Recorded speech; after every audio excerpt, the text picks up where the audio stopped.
Allow your eyes to gently close. Let us just take a moment together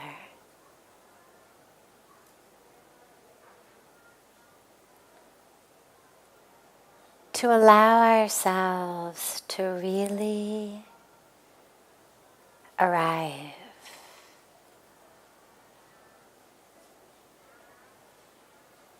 To allow ourselves to deeply connect. We tend to be so frazzled and fragmented. Take just a moment and allow your awareness to pull from the outside world the sights, the sounds, the sensations, to pull into the inner world.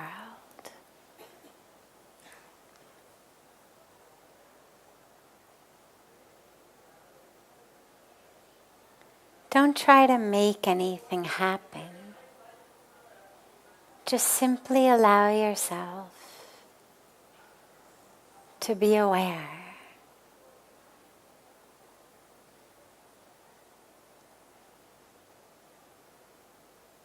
Bring a quality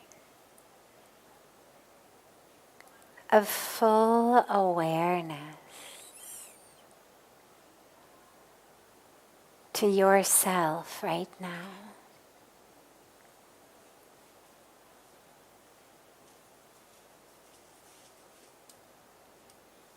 Be aware. Aware of how your physical body feels. Sitting on the ground or sitting in a chair. Don't judge it. Don't tell yourself a story about it. Just become aware.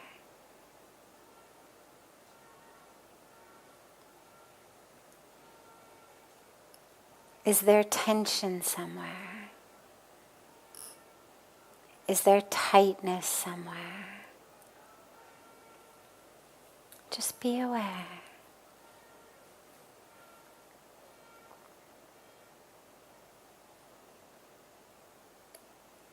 And draw that awareness from the physical body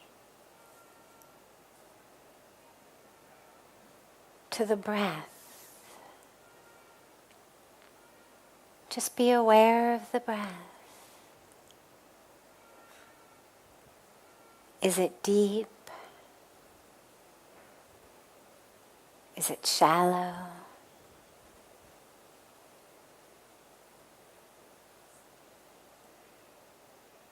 Just be aware, no judgment.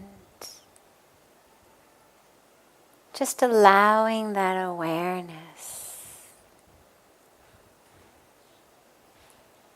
to extend and expand like an ever-growing blanket that's just covering every aspect of you. The physical body, the breath. And allow that blanket of awareness now to start covering the mind as well. Just be aware of the mind.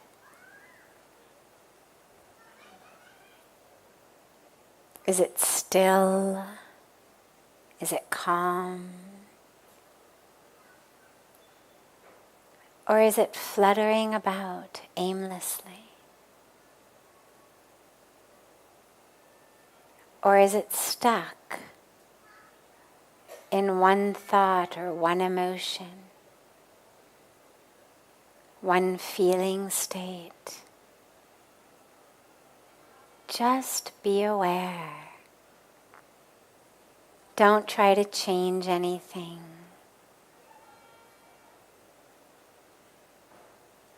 Just allow your awareness, that quality of awareness, to get deeper and fuller with every breath.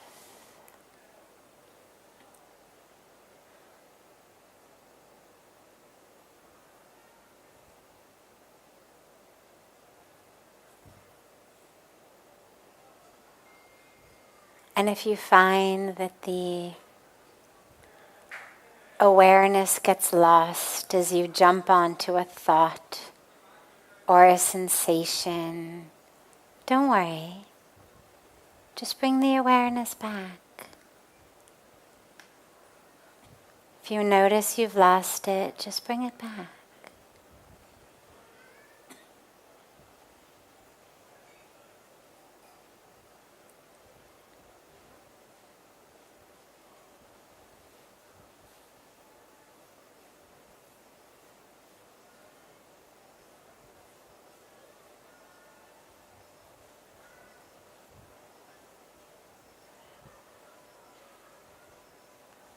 As you inhale,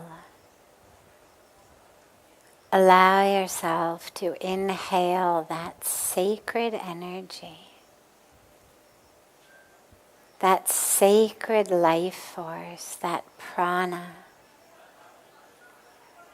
of this holy land. Just breathe it in.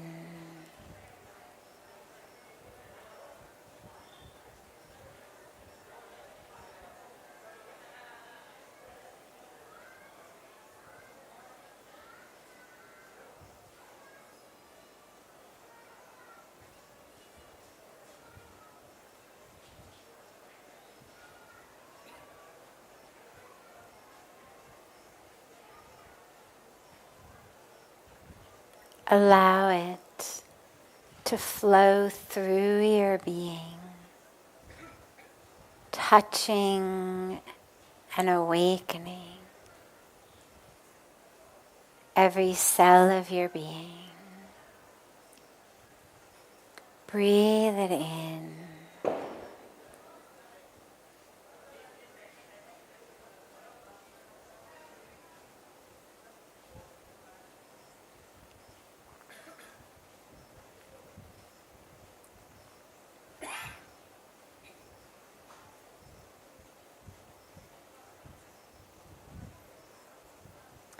Slowly and gently, bring the palms of your hands together at chest level. And rub the palms of your hands gently against each other.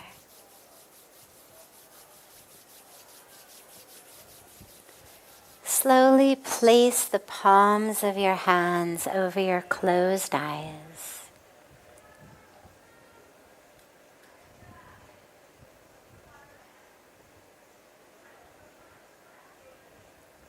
Gently open the eyes and lower the hands.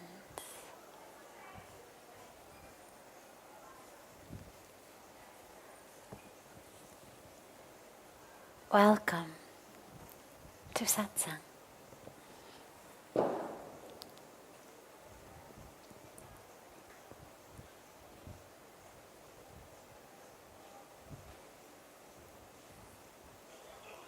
So beautiful to be with you all this evening. We'll start as usual with a question that's come in advance, and then we'll open it up to any questions that anyone here might have.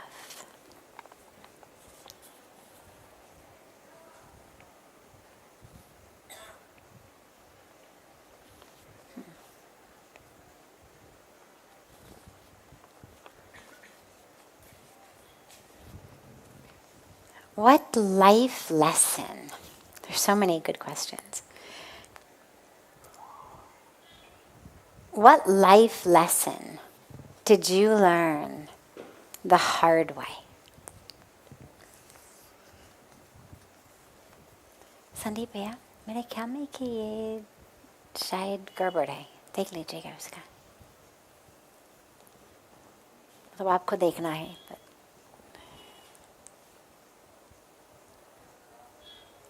Life lesson that I learned the hard way. Well, when you say the hard way,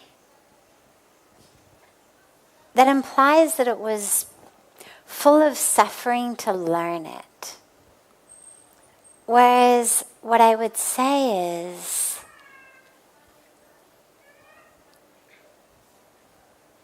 the life lessons that I've learned, so many of them were hard before I learned it. Once you learn it, it no longer is hard. So for example, I grew up in America, in Los Angeles, and in Hollywood. As the title of my memoir says, Hollywood to the Himalayas. It's quite literal. I actually grew up there. And it's a world in which we are taught that happiness in life comes from what you get. The grade you get on an exam, what ranking you are in your class, which university you get into, how much money you're making, what parties you get invited to, what resort you get to vacation at, what type of car you have, that it's all about what you can get. मेरे ख्याल में इसको बंद कर दीजिएगा, फिर कल इसको sort out कर लेना ना. Thanks. Sorry, the fan that they have on me, which was quite lovely, keeps creating this noise in the microphone that's echoing in my ears. So it was a world of constantly wanting to grab more. Whatever you had was never enough. Always wanting more. Newer and newer clothes, newer this, more that, more popularity, more acclaim, better grades, even a better university, more friends, more parties, more money, whatever it was. Just more, more, more. That somehow our happiness was going to be based on what we could get. What I learned when I came to India, though, was actually it's the exact opposite. It's not about what you get. It's actually about what you give.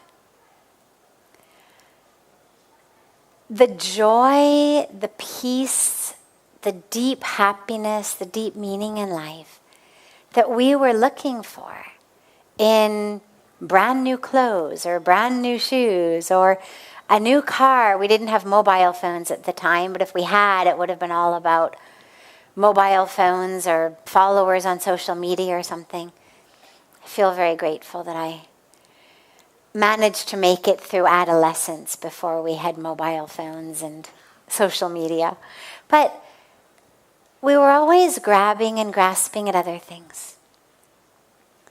And you never actually found that joy, found that happiness, found that peace. And when I came here and learned to be in seva, in service, the joy that I found was so much more than any joy that I had ever had by getting something, by buying something, by earning something or achieving something. And so it was a very important life lesson Was it the hard way? Well, yeah, because I spent 25 years not knowing it. So I spent 25 years, or since I was old enough to actually be seeking and searching, looking for happiness outside, thinking that it really was just about having the right people like me, getting into the right university or programs, or having the right possessions, having the right popularity. And of course, it never brought any of that happiness, never brought any of that peace. So that was hard. But of course, we kept thinking, well, it's just about having more and more and more. And it wasn't until I came to India that I actually realized it's not about what you grab, what you bring towards you. It's actually about what you give. And that the more I was able to serve, the more I was able to give, the happier and happier I got. Most life lessons we do learn the hard way, because either the actual act in learning it is difficult, like some challenge arises through which we learn the lesson, or in this case, we are stuck until we've learned it, because we actually think life is about something else. When I came here, Pujya Swamiji said to me, life's not about having more. Life's about being more, sharing more. Don't ask what for me, but ask what through me. And that shift has been an incredibly powerful lesson. And one that, of course, pertains to everyone. That's the beauty of lessons, is we're able to learn. We don't all have to stick our finger in an electrical outlet to see what happens. All you've got to do is know about one person who stuck their finger in an electrical outlet and got electrocuted, to know not to do it. That's why I feel so blessed to be able to share, to offer, to teach, is because I've had so many of these lessons that if I can prevent you from metaphorically having to stick your finger in an electrical outlet, because I already did it and I can tell you what happens, well, then that's a great blessing. And so the core teaching here really is, if what you're looking for is joy and peace and meaning in life and fulfillment, don't think it's going to come in something external. Don't think it's going to come by having more money, a better job, a nicer house, a nicer car. It's going to come from that internal connection to your true self, from which you realize you're so full that you just want to share and you just want to give. And that's where it comes from.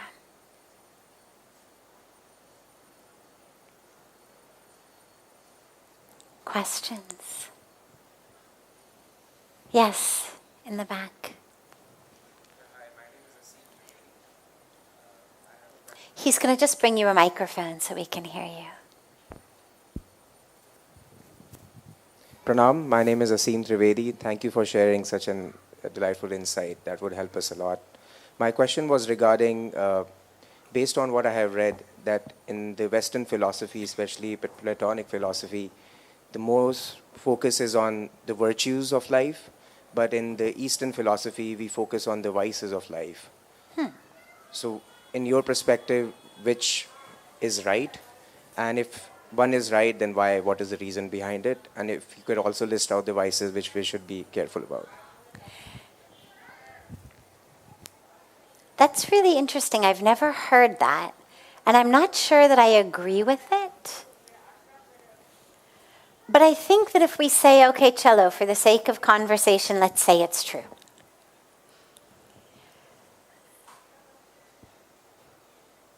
In the West, the religious traditions tend to be focused on what's called salvation, getting saved, being saved from the sinful nature of the self.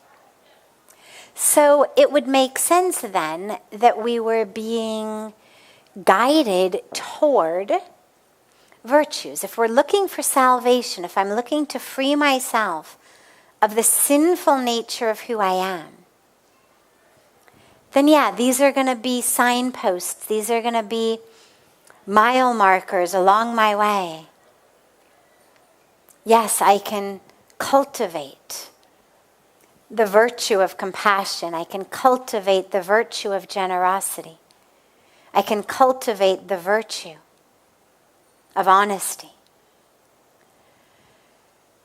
In Indian tradition, we're not looking so much for salvation because there is a sense actually that the core of who you are, the teaching is pure, is divine, is perfect. There's no need to save yourself. You're not unsaved. There is nothing sinful in you or about you. There's nothing evil in you or about you. Who you are is divine. However, we get stuck in ignorance, and that ignorance distracts us from the truth of who we are, wraps us up in Maya, as we say, that leads us into these vices. And so if we're focused on the vices in our tradition, the reason would be free yourself from these things. Free yourself from anger, free yourself from greed, free yourself from lust. For kam ban jate, because who you are already is pure, is divine. So you don't actually need to add something on to who you are. You simply need to remove that which is not self.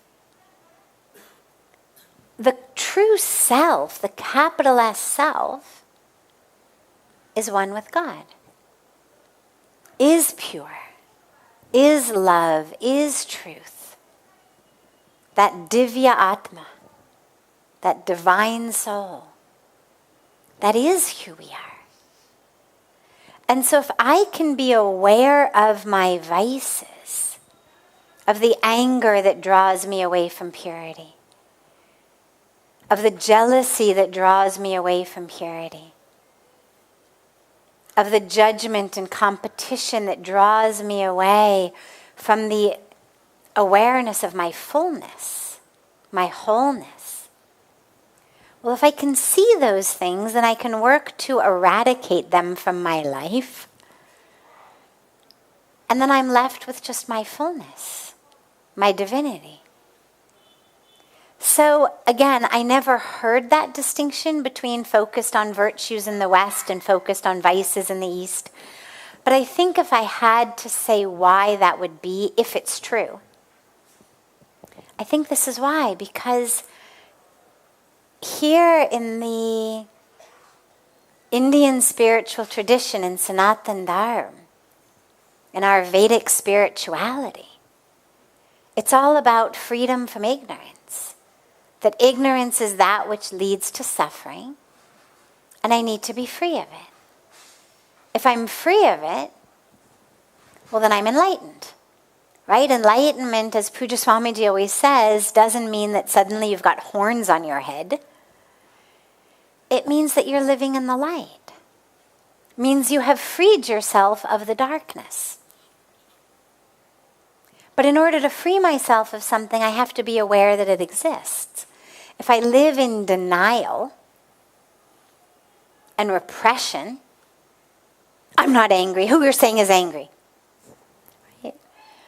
How many of us have ever said to someone, oh, stop being angry, don't be angry, please don't be angry. They say, I'm not angry. Or you made me angry. It's your fault. Well, that's denial. If I can't look at the anger in me that's blocking me from my true self, then I'm not going to be able to free myself from it. If I'm walking down the road and there's a huge rock in front of me, and I deny that it's there, I pretend it's not there, to make गिर जाऊंगी. I'm going to trip on it and fall. I have to see it, acknowledge it, in order to move it out of my path. So I think that's why we might focus on the vices here, because once you remove those, काम बन जाते हैं. Because you're already that divine soul. We just have to get free of that which blocks us from seeing it. It's like a lake or even a swimming pool. If there's no movement in the lake, or you haven't cleaned the swimming pool, it'll develop this film on the top of it. Right? If you have a swimming pool that you haven't cleaned and nobody's swam in it for several weeks, it's going to develop this really kind of gross layer on the top that has to be cleaned. And a lake, if it's very still and there's no movement in that lake, you'll see it'll develop a very thin layer on the top that makes you not be able to see clearly in it. You go to a lake that's very stagnant, or a pond that's stagnant, you can't see your reflection in it. You have to wipe that thin layer on the top away in order to get a clear reflection. In order to actually be able to see yourself in it, you've got to remove the grime that has formed on the top. So that grime you can think of as like the ignorance that leads us to the vices. So we focus on that so that we can remove it. Once it's removed, well then my reflection in the lake is perfectly clear. And I can see myself. Doesn't do me any good if it's covered with grime to be looking to cultivate other new things. If I can't even see who I am. First, let me remove that layer of grime and see the truth of the self. That pure, divine, perfect view of the true self. Great. Other questions? Yes. Acha. I'm so sorry, I can't hear you. Mm-hmm. Sure. Yes.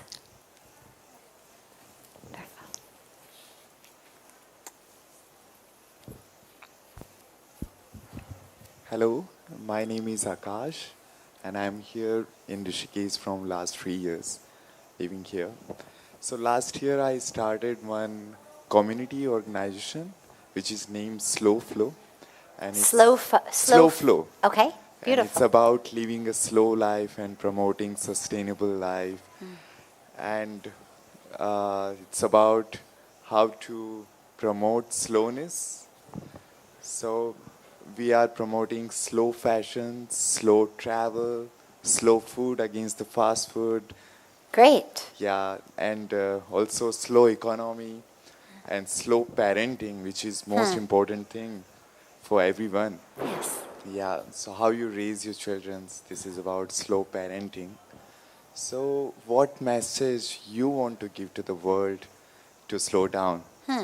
Yeah, so it's a cultural revolution against the notion that faster is always better.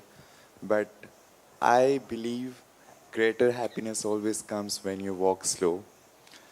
Yeah, so any message you want to give to share to the world, please. Thank you. On the 2nd of October was Mahatma Gandhiji's birthday, Gandhi Jayanti. And on Gandhi Jayanti, I was sharing one of my favorite teachings of Gandhiji, which is, what's the point of that fast speed, which has no direction? What's the point of going so fast if we have no direction? And that's exactly what's happening, as you've said, is we're moving so fast. But that speed itself is detrimental in many ways. And since we have no direction, we end up nowhere. I'm not sure that I would say that slow is always good and speed is always bad. I don't think that either of them is right or wrong inherently or intrinsically. I think that there's great value in both. The key, though, is that what makes slowness valuable. Otherwise, you'd say, well, what's the value in going slow? If I can do it fast, why do it slowly? The value in slowness is our ability to be aware. That proverbial slow down and smell the flowers. When we are moving fast, we tend to lose our anchoring in awareness. So we become mindless. We become unconscious. We end up inevitably saying and doing things that we later regret.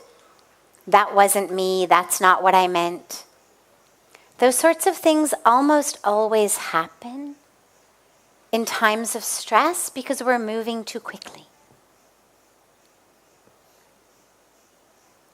We also end up losing that opportunity to really experience the depth and the joy of life if I'm not able to be aware. If I'm on autopilot, well, then I'm not really happy. Who's happy? Right? If I'm not even conscious in the moment, because I'm running on autopilot, because I'm running so fast that I can't be aware, juggling so many things that I'm nowhere, well, then I'm not able to really experience deep joy, deep peace, deep meaning, deep connection. So we need to be slow in order to become aware. But as our ability to be aware grows, it doesn't mean that we always need to be really slow. So for example, in meditation retreats, one of the practices is a walking meditation, where you literally, as the feet are on the ground, you really pay attention, so slow, such awareness, to the heel, and then the ball of the toe, and then the toes, and then the heel comes up, and the weight gently shifts, and then the other foot. And you're moving so slowly as your heel, and then the ball, and then the heel rises. Now, it's a beautiful practice. And it's a beautiful practice to bring awareness into walking. But ultimately, that doesn't mean that that's the best way to always walk. The practice is one that teaches us to be aware. But ideally, we should be able to bring that level of awareness into whatever speed we find ourselves moving. Similarly, you do, eating meditations or mindful eating, where you take a raisin, a grape,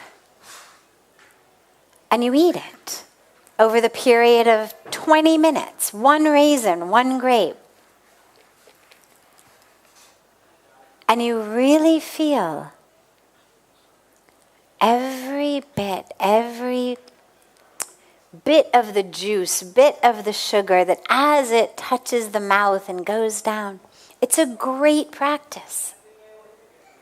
Anybody who has mindless eating habits, anybody who's used to eating in front of the TV or their phones or social media or whatever they're doing, it's a great practice to learn how to slow down. It really brings awareness. But ultimately, I should be able to eat a full meal in half an hour, not just one raisin in half an hour, and still be aware.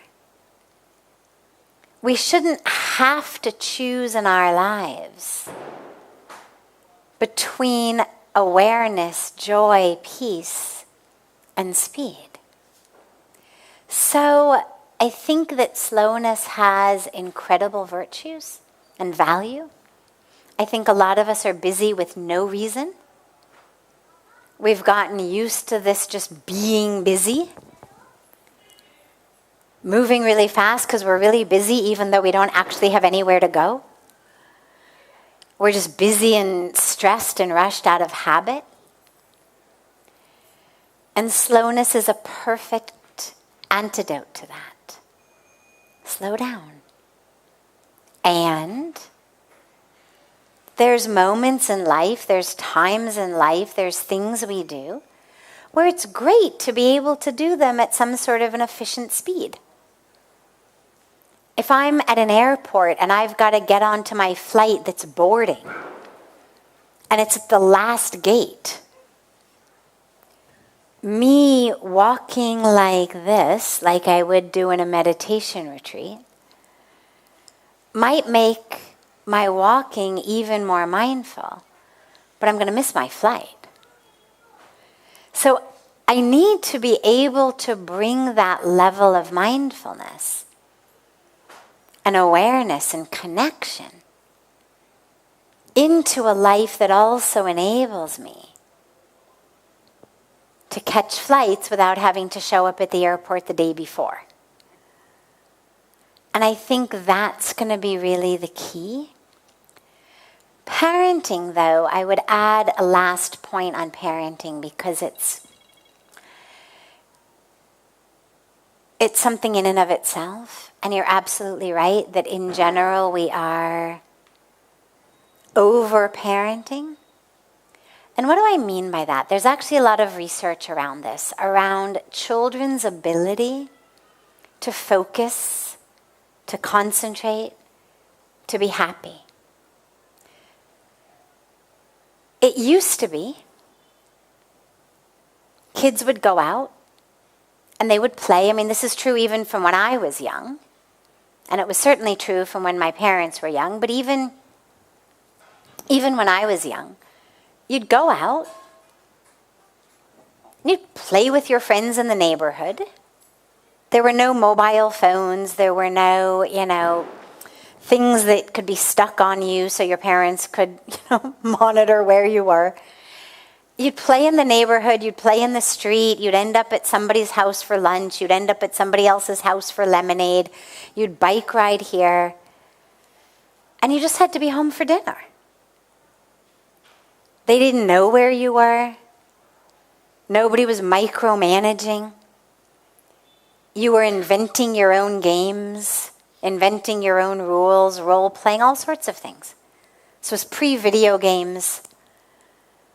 It wasn't the Middle Ages. We had TV and stuff, but we didn't have video games yet. I remember when those came out. And so it was this opportunity for play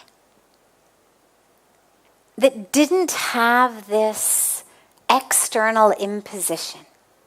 What has happened in recent years is, and some of it I think has to do with parents feeling guilty because they don't feel like they've got enough time with their kids. Parents are really busy. Parents are really preoccupied. So when they are with the kids, they tend to be really kind of overbearing. And what we do then is we hyper play. So let's say that the child is sitting there and the child is very happy playing with, let's say, something like this. It's nothing. It's just the thing that covers my glass of water. But let's say a child came over and picked it up, and it's a frisbee. It's a UFO. It's a hat.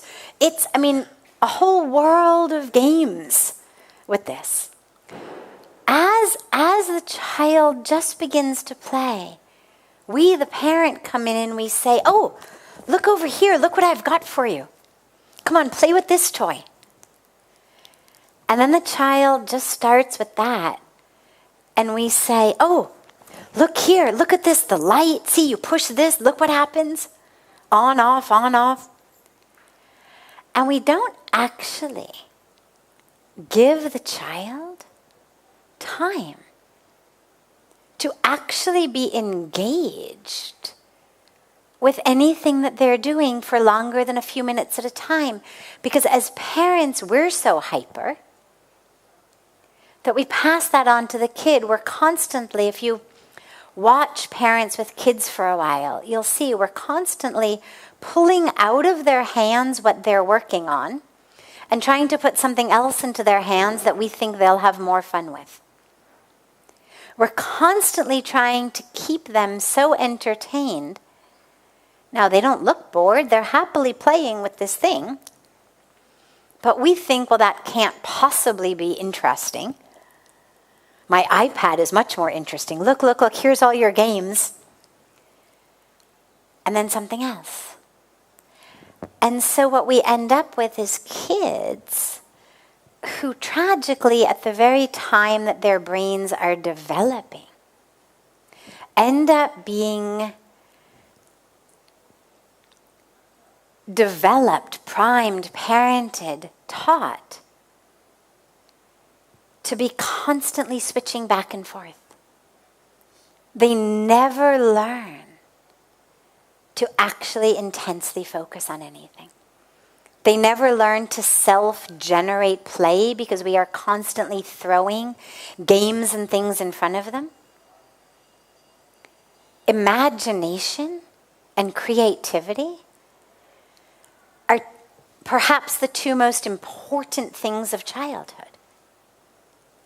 But now, with all of the technology and all of what we have and our own hyperness, we're not letting kids really be creative, really use their imagination. So we say, the child, oh, this is my hat. And we say, no, here's a hat. Oh, you want to buy a hat? Okay, let's go to Amazon and find you a hat. Well, the lesson was not about what a poor hat this is. The lesson was all about imagination and creativity and learning about their world. So slowing down for parenting is something I'm all in favor of. The idea that somehow we are the best parent based on how many hours of our child's day we fill with extracurricular activities. No one just plays in the neighborhood anymore because everybody's afternoons and evenings and weekends are so full of all of these activities, but these activities are all guided by adults. It's not kids getting together to play a game. It's adults as the coaches, the referees, the ones telling them what to do. The kids are just pawns in the adults' hands. So they're never getting that skill of their own creativity, their own imagination, learning to interact with the world in their own way, learning to interact with other kids in their own way. So I agree that it's very important to slow down in our parenting. Very important to allow children to just explore. stop trying to prevent them from being bored.